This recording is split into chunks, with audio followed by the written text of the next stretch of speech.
आज हम आपको हिस्ट्री में कल जो हमने पढ़ाया था, जो भाग बचा था उसके बारे में बताएंगे। When, where and how. हमने कल आपको बताया था कि हिस्ट्री किसे कहते हैं। हिस्ट्री का मतलब होता है इतिहास, और ये ग्रीक वर्ड हिस्टो से मिलकर के बना है, जिसका मतलब है नोइंग दिस। हमने कल आपको ये बताया कि एंशिएंट हिस्ट्री किसे कहते हैं। एंशिएंट हिस्ट्री होती है जो काफ़ी पुरानी होती है, प्राचीन होती है, जिसमें आपने देखा होगा कि आदि मानव के बारे में बताया जाता है। आदि मानव का काम क्या होता है? आदि मानव जो थे वो पहले ज़माने में एक जगह से दूसरी जगह घूम घूम करके वो अपने भोजन की तलाश में इधर उधर जाते थे और भोजन ढूंढते थे और उसको खाते थे। आदि मानव एक जगह पे स्थिर नहीं रहते थे क्योंकि वो खेती नहीं करते थे। इसके लिए वो जानवरों को मार के खाते थे। इस तरीके से वो अपना जीवन व्यतीत करते थे। धीरे धीरे उन्होंने आग का इस्तेमाल करना सीखा। आग, दो पत्थरों को टकरा करके चिंगारी निकलती थी, उससे वो आग बनाते थे, जिससे वो जानवरों को दूर भगाना शुरू किया उन्होंने कि। और वो लोग गुफाओं में रहते थे। गुफाओं में, क्योंकि उस समय उनको घर वर बनाने का नहीं पता था, धीरे धीरे उन्होंने खेती करना शुरू किया। तो ये सारी चीज़ें जो है ये आपकी एंशिएंट हिस्ट्री यानी कि पुराना प्राचीन इतिहास के अंतर्गत आता है। अब इसमें ये बताया था हमने कल आपको प्री हिस्ट्री एंड हिस्ट्री। हमने प्री हिस्ट्री के बारे में ये बताया था कि at the beginning of the ancient period man did not lead a settled life but wandered from place to place. He did not know how to read, write and hence. अब इसमें ये बताया है कि प्री हिस्ट्री वो इतिहास होती है कि जिसमें मानव खुद उसको लिखना पढ़ना नहीं आता था। वो खाने के लिए इधर उधर जाता था, पानी के लिए पानी की खोज, नदियों का पानी ढूंढता था, पीने के लिए पानी ढूंढता था, रहने के लिए वो गुफाओं का इस्तेमाल करता था। तो ये सारी चीज़ें जो आती हैं जिसका कोई भी रिकॉर्ड हमारे पास नहीं है, क्योंकि उन लोगों को लिखने नहीं आता था, इसलिए उसके लिखावट की कोई भी रिकॉर्ड हमारे पास नहीं। वो प्री हिस्ट्री कहलाती है।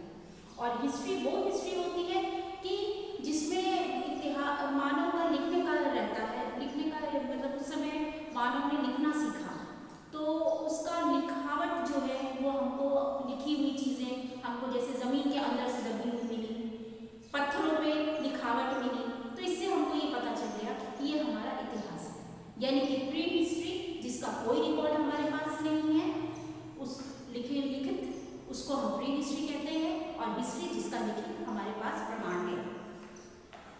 Where of past events. अब पास्ट पिछला कहाँ से आया, कैसे आया, उसके बारे में पढ़ेंगे। While describing events of the ancient period, the historian has to identify the location where they took place. अब इसमें क्या बताया है कि अगर हम इसके बारे में डिटेल में जानना चाहेंगे तो लोग कहाँ रहते हैं, तो उसमें हमारा क्या है कि जब हम खुदाई, उस समय जो लोग रहते थे, हम खुदाई करते थे, खुदाई करने में जो उनकी चीज़ें मिली हैं उससे हम ये अंदाज़ा लगा सकते थे कि यहाँ पे लोग यहाँ पे रहा करते थे, यहाँ पे खेती करते थे, यहाँ पे उन्होंने नदियों का मतलब पानी खेतों में इस्तेमाल करना शुरू किया ताकि खेतों में अनाज अच्छी तरीके से उगाया जा सके। This often becomes difficult because things like the course of a river, the name of a place, traditional boundaries etc. change with time.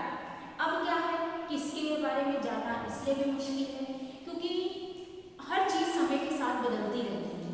अब जैसे जो नदियाँ उस समय जहाँ तक जितनी दूरी तक बहती थी, लेकिन अब प्रेजेंट टाइम में आप देखेंगे उसकी दूरियाँ घट करके दूसरी जगह पहुँच गई हैं। तो इसलिए भी हमको प्राचीन इतिहास के बारे में जानने में थोड़ा सा मुश्किल काम है। You can see some of the river of northwestern India. Several of these rivers have changed. Their ancient course have not got new names. अब क्या हुआ कि कुछ नदियाँ जो हैं जो बदलती गई, अपनी धाराएं बदलती गई, दूसरे रूट से होते हुए बहती हुई चली गई, तो उन लोगों का जहाँ जहाँ जिस जिस जगह से वो बहती गई तो लोगों ने उनका अलग अलग नाम लेना शुरू करा। जैसे आप देखेंगे गंगा नदी जो है, आप दूसरी जगह पे जाके देखेंगे तो वहाँ पे सिंध नदी, ये सब नदियों के नाम बदलते चले गए हैं। तो इससे हम ये अंदाज़ा नहीं लगा सकते हैं कि कौन सी नदी उस समय किस जगह से बहती थी या कहाँ पे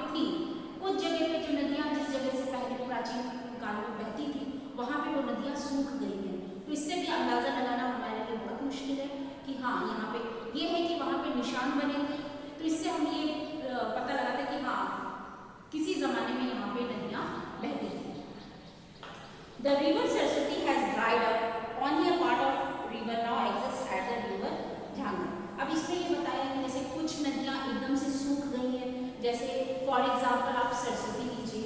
सरस्वती नदी भी पहले बहती थी, वो राजस्थान से होते हुए बहते हुए आती थी, तो वो कहाँ कहाँ बहती थी, जहाँ जहाँ वो बहती थी वो नदी जो है सूख गई है, जिसके बारे में अभी कोई परफेक्ट चीज़ें हमको नहीं पता है कि ये इस जगह पे बहती थी, लेकिन ये मालूम कि हाँ उस जगह पे कोई नदी बहती थी, लेकिन सूख जाने की वजह से हमको सही चीज़ें नहीं पता चली हैं। The ancient Indians' idea about India's location was quite different from ours.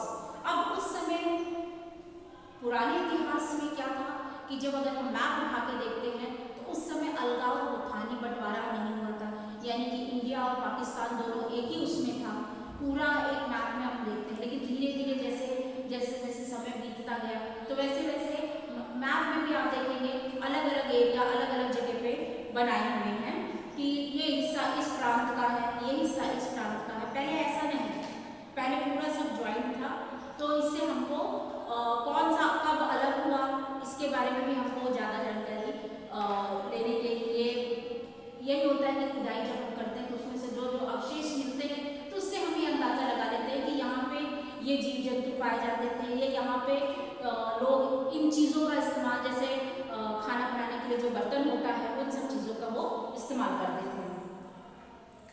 The ancient Indians' idea about India's location was quite different from ours. They believed that the north was flat with a golden mountain called Meru at the center. Meru was surrounded by vast location which had several island countries including Jambudweep. अब आपको हम यहाँ पे बताएंगे source of history. If something occurred thousands of years ago, how do we find out what actually happened at that time? We learn about it from evidence which our archaeologists analyze and reconstruction the past. अब इसमें ये बताया है कि हम कैसे पता लगा सकते हैं कि हजारों साल पहले उस समय क्या हुआ था, उस समय लोगों की स्थिति क्या थी, किस तरीके से रहते थे, उनकी संस्कृति क्या थी, वो किस चीज़ों को खान पान में इस्तेमाल करते थे, उनका रहन सहन कैसा था, वो कैसे बर्तनों का इस्तेमाल करते थे। ये सारी चीज़ें जो है हम मतलब एग्जैक्टली क्या होता है या किस तरीके से, या कोई नदी सूखती है तो उसका क्या कारण है, तो एग्जैक्टली हम इन सब चीज़ों को पता कैसे करेंगे, इस चीज़ के बारे में हम बताएंगे। A historian work is similar to that of a detective. अब जो इतिहासकार हैं वो एक डिटेक्टिव की तरह उन्होंने ढूंढने का प्रयत्न किया है कि खुदाई करके जानने की कोशिश की है कि कहाँ पे क्या चीज़ थी, या जैसे जिस तरीके से लोग रहते थे उनकी चीज़ों को अवशेष मिले हैं, उसके अंदाज़े से ये लोग पता लगाते थे कि ये लोग किस तरीके से रहते थे, इनका जीवन निर्वाह किस तरीके का था। Just as the detective solves a mystery with the help of clues, and students solve the mystery of past with the help of historical clues, he begins with some clues such as piece of writing, a wall painting, or even some broken pieces of poetry. From these slowly puts together the history of period. These clues. अब इसमें ये बताया है कि जो पुराने ज़माने की हिस्ट्री थी, रहन सहन का, ये सब चीज़ें का, जब हम खुदाई करते हैं, जब इन लोगों ने खुदाई करी डिटेक्टिव ने हिस्ट्री, तो इन्होंने ये चीज़ ये देखा कि उसमें जैसे मटके के टूटे हुए टुकड़े मिले, तो इससे अंदाज़ा लगाया कि हाँ वहाँ पे इस तरीके के मटके का इस्तेमाल होता था। या गुफाओं में जा कर के देखा, गुफाओं में कई तरह की कलाकृति बनी थी, तो इससे अंदाज़ा लगाया कि हाँ लोग चित्रकारी का भी शौक रखते थे और फूलों के रंगों से वो रंग बनाते थे। तो ये सारी चीज़ों को जो हमको मिली हैं, इनसे हम पिछले इतिहास के बारे में या प्राचीन इतिहास के बारे में जान सकते हैं, जो क्लूज हमको मिलता है। अब है archaeological sources. As time passes, some remains of ancient civilization get buried under the earth. अब जैसे जैसे समय बीतता गया, क्योंकि जिस तरीके से पहले आदि मानव आए थे, इधर उधर घूम करके भोजन की तलाश करना, पानी की तलाश करना, धीरे धीरे आग का आविष्कार हुआ, पहिए का आविष्कार हुआ, बड़ी बड़ी बिल्डिंग्स का आविष्कार हुआ।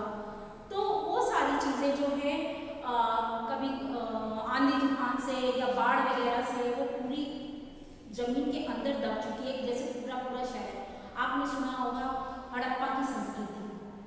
उस समय हड़प्पा के टाइम में क्या होता था, जो घर बनते थे उनकी बड़ी बड़ी नालियाँ बनी होती थी, काफ़ी लोग डबल बिल्डिंग बनाते थे। वही सारी चीज़ें जो है हमको जब खुदाई करने पे ज़मीन के अंदर हमको मिली है, तो उससे हम ये अंदाज़ा लगा लें कि हाँ, उस समय भी जो शहर बने हुए थे काफ़ी डेवलप शहर बने हुए थे।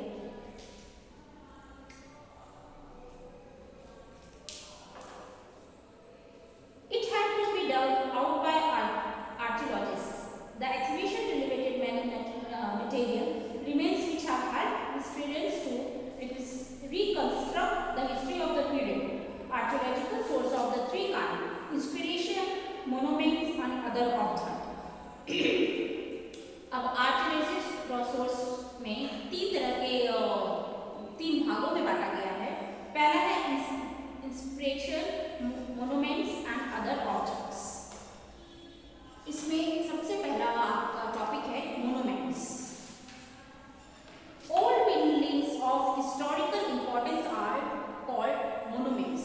Monuments उसे कहते हैं जो पुरानी बिल्डिंग्स होती हैं, जो पुरानी बिल्डिंग्स होती है इतिहास की, वो मोनुमेंट्स कहलाती हैं। They provide us with clues on the period in which they were built. उससे हमको ये क्लू मिलता है कि ये किस समय बना था और इस बिल्डिंग में किस किस मटेरियल का, किस किस चीज़ों का इस्तेमाल किया गया है। They give information about people, their social life, their religious belief, their culture, etc. और इस मोनुमेंट्स को देखने से हमें ये पता चलता है कि समाज में जो लोग रहते थे उनका जीवन कैसा है, वो कौन सा धर्म के थे, या उनका वहाँ पे किस धर्म का सबसे ज़्यादा प्रचलन था, उनका कल्चर क्या था, संस्कृति क्या थी। ये सारी चीज़ें हमें मोनुमेंट्स देखने से पता चलती हैं। Temples, forts, places, stupas and residential complex are some categories of monuments which make the past come alive. अब कुछ मोनुमेंट्स जैसे आप देखेंगे, मंदिर हो गए, जो प्राचीन काल के मंदिर हैं, जो आज भी आपको देखने में उसी की तरह लगते हैं, पहले की तरह बने हुए हैं, तो इतनी मजबूती से बने हुए हैं, तो लोग ये भी सोचते हैं कि इसमें ऐसे कौन से मटेरियल का या किस चीज़ का इस्तेमाल किया है कि मंदिर आज भी वैसे बने हुए हैं। उस मंदिरों में जो नक्काशी की जाती है, डिज़ाइन रहती है, उससे हमको ये पता चल जाता है कि हाँ, उस समय के लोग किस ईश्वर की पूजा ज़्यादा करते थे। जैसे शिव जी की ज़्यादा पूजा करते थे, सूर्य देव की ज़्यादा पूजा करते थे। ये सारी चीज़ें मंदिरों में बनी थी, तो जिससे हमको पता चलता है कि उस समय के लोग किस ज़्यादातर पूजा पाठ में रुचि लेते थे।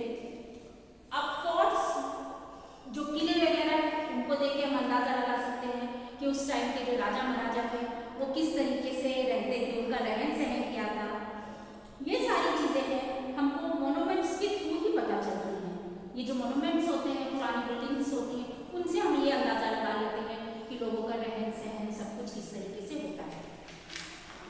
उसके बाद है inscriptions, written records engraved on rocks, pillars, cave walls, walls of forests, forts, places and temples, and on clay and copper tablets are called inscription. Inscriptions का मतलब ये होता है कि जब किसी का लिखित रिकॉर्ड हमको मिला होता है, और लिखित रिकॉर्ड कैसे मिलता है, क्योंकि पहले टाइम में आज की तरह की कॉपी किताबें तो थी नहीं, तो उनकी जो लिखावट होती थी ज़्यादातर वो लोग रॉक, चट्टानों पे करते थे। कोई भी चीज़ मतलब उनको समझ में आता था वो चट्टानों पे लिखते थे या गुफाओं में लिखते थे, या जो खम्भे हैं, जैसे मंदिर वगैरह बनाए जाते थे, किले वगैरह बनाए जाते थे, उनके जो खम्भे हैं उस पर वो डिज़ाइन बनाते थे, उस पर कुछ लिखते थे। तो इन सब चीज़ों से हम ये अंदाज़ा लगा सकते हैं। या आप देखिएगा जो मिट्टी के घड़े होते थे उसमें सुंदर सी चित्रकारी वो करते थे। और या फिर आप देखिएगा जो सिक्के होते थे, जो प्रचलन, उस समय सिक्कों का भी प्रचलन हो चुका था, तो उस सिक्कों में वो जो लिखावट होती थी या उस सिक्कों में जिस राजा महाराजा की फोटो बनाई जाती थी, उससे हम ये अंदाजा लगाते हैं कि हाँ, इस समय इस राजा का समय काल था। तो ये जो लिखित प्रमाण हमको मिलता है वो इंस्क्रिप्शन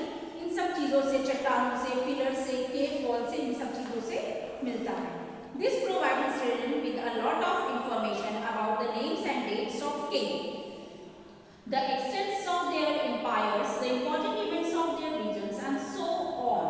अब इसमें क्या है, जब किसी भी राज्य का जो राजा होता है, जब भी राजा बनता है कोई, तो वो अपने द्वारा ही सिक्के चलाता है। वो सिक्के चाहे जैसे तांबे के हो गए या सोने के हो गए, चांदी के हो गए, सिक्के बनवाता है। लेकिन उसमें क्या है, उस जब सिक्के बनते हैं तो उस सन लिखा होता है कि हाँ ये इस सन का सिक्का है, इस समय का सिक्का है, या उस राजा की उसमें फोटो बनी होती थी। इससे हम ये अंदाजा लगाते हैं कि इस सन में इस राजा ने शासन किया।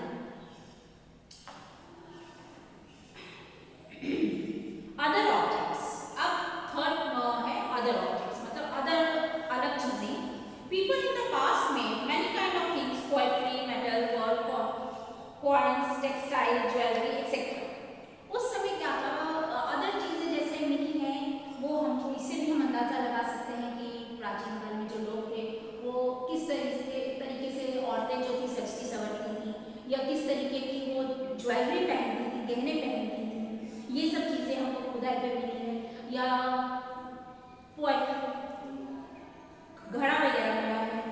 तो मेटल कौन सी चीज़ों का, कौन सा मेटल के सिक्के होते थे, जैसे तांबा हो गया, ये चांदी हो गया, ये सोना हो गया, ये सारे के सिक्के मिलते थे।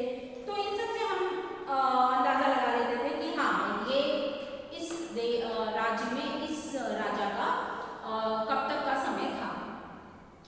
अब धीरे धीरे क्या हुआ कि जैसे जैसे हम लोग जैसे खेती करने लगे, राजा महाराजाओं ने अपना शासन शुरू किया, तो उन्होंने क्या किया, अपने जिस जगह पे सामान होते थे तो उसको दूसरी जगह पे भेजना शुरू किया। तो वो भेजते थे तो सिक्कों से चीज़ें खरीदते थे। जैसे जिन चीज़ों की उनको ज़रूरत होती थी वो बाहर प्रांत से लेते थे और अपने प्रांत की चीज़ों को बाहर बेचते थे। तो एक ये बिजनेस पर्पस, जैसे व्यापार करना शुरू हो गया। कैसे क्या चीज़, जैसे अनाज के बदले में सोना ले लिया, है ना, इस तरीके से ये शुरू हुआ। अब है literary source, the written records of the past are called manuscripts. अब जो चीज़ें लिखित में हमको मिली हैं वो हमारा मैन्युस्क्रिप्ट्स कहलाता है। These writing are available on a variety of source such as palm leaves, the bark of beds tree and letter. उस समय जब हमारे पास पेपर नहीं था तो लोग जो लिखते थे तो वो ज़्यादातर आप देखिएगा ताड़ का पत्ता हो गया, ताड़ के पत्ते पे लिखते थे, या छालों पे लिखते थे, पेड़ की जो तना होता था उसकी जो छाल निकलती थी उस पर लिखा जाता था। ये सारी जो लिखावटें थी, क्योंकि पहले के ज़माने में स्कूल कॉलेज नहीं था, तो जब विद्यालय स्कूल कॉलेज नहीं था तो जो अध्यापक थे वो बाहर बैठ के पढ़ाते थे। तो वो उन सब चीज़ों को बच्चों को कैसे समझाएं, तो इसके लिए वो ताड़ के पत्ते पे अपना लिखते थे, सारी चीज़ें लिख करके रखते थे ताकि, और फिर वही चीज़ें पढ़ाते थे। जो हमको आज हमको रिकॉर्ड चीज़ें मिली हैं, इससे हमने ये अंदाज़ा लगाया कि पहले के समय में छात्र छात्राओं को कैसे पढ़ाया जाता था, कैसे नॉलेज की चीज़ें समझाई जाती थी। पढ़ाई के साथ साथ बाहरी भी काफ़ी चीज़ें उन लोगों को बताई जाती थी। अब the literacy source material may be divided into two, religious and secular. अब इसमें क्या बताया है, the literary source and material, इसको भी दो भागों में बांटा है, एक religious and एक secular।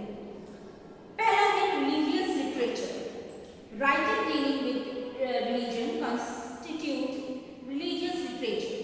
religious literature उसे कहते हैं जब हम किसी धर्म को लिखित, उसके धर्म, अपने धर्म के बारे में जो चीज़ें हम लिखते हैं, लिख करके लोगों तक पहुंचाते हैं, तो वो हमारा रिलीजियस लिटरेचर होता है। जैसे फॉर एग्जांपल आप महाभारत के समय में तो कोई था नहीं, तो हमको कैसे पता चला कि यहाँ पे ये चीज़ हुई है या वो चीज़ हुई है, तो उसका जो लिखित प्रमाण हमको मिला है, तो उससे हमको पता चला है कि हाँ महाभारत में ऐसी ऐसी चीज़ें हुई हैं। या जैसे आप रामायण देख लीजिए, रामायण में जो चीज़ें होती तो इसकी लिखित सबूत हमको मिले हैं, उससे अंदाजा हम लगाते हैं कि हाँ इस तरीके की चीज़ें वाकई हमारे यहाँ पे हुई थी।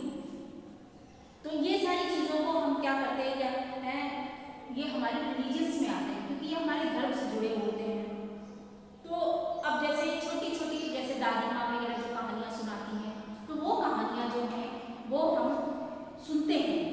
कहानी को जो हम सुनते हैं तो छोटी छोटी कहानियाँ बच्चों को पढ़ाई जाती हैं।